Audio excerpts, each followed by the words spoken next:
The spacecraft of Elon Musk's company, SpaceX, which was the world's largest and most powerful rocket ever, has been destroyed shortly after it was released from the launch pad in the US state of Texas. Local time. Thursday morning, an unmanned experimental rocket launched from the east coast of Texas has not caused any casualties. The largest rocket ever built began to lose control after 2 to 3 minutes of flight and was soon destroyed by fire in various parts. Elon Musk has said on this incident that his company will try again in a few months. SpaceX engineers are still calling Thursday's mission a success, he said. They like to experiment often and are not afraid to break things. They must have collected a lot of data to work on the next flight. A second Starship is almost ready to take off. Congratulations, SpaceX team, on exciting Starship launch. Learned a lot for next test launch in few months, he tweeted. The US Federal Aviation Administration, which licenses rocket launches in the US, said it would oversee the crash investigation. A spokesperson said that it is normal for a rocket to break down during flight. Elon Musk tried to play down expectations ahead of the rocket launch. He had said that just getting the rocket off the ground and not destroying the infrastructure of the launch pad in the process would be considered a victory. Their wish was granted as the Starship successfully took off from its launch pad and gained speed over the Gulf of Mexico. But within a minute of its flight, it was clear that things were not going to go according to plan. As the rocket ascended, 6 of the 33 engines on the lower part of the rocket could be seen to have shut down or caught fire. And 3 minutes into the flight, it was clear that the end of the flight was near. Because at this point, the rocket should have separated from the bottom, but they were actually still attached and drifting off course. In the 4th minute of the rocket launch, the Starship began to decrease in altitude, and then a loud explosion was heard in the blue sky.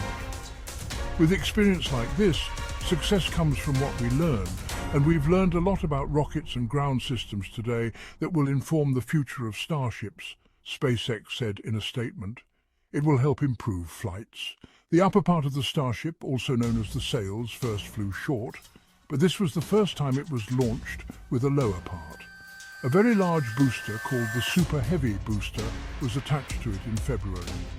However, during the test flight, half of its engines were operated at half their capacity.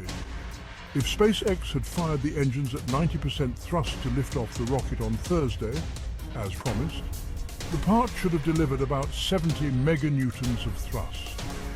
That's more than double the power to take off from the Saturn V spacecraft that was sent to the moon in the 60s and 70s.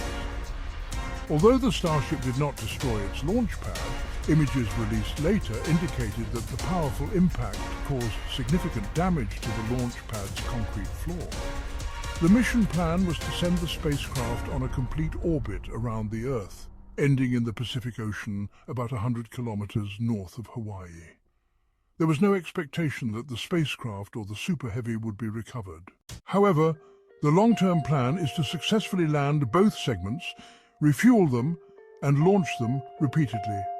If this becomes possible, it will be a huge achievement and transformative. The Starship has the potential to lift more than 100 tons into orbit. And if this experiment succeeds, the costs of space travel will decrease, and it will pave the way for a great future.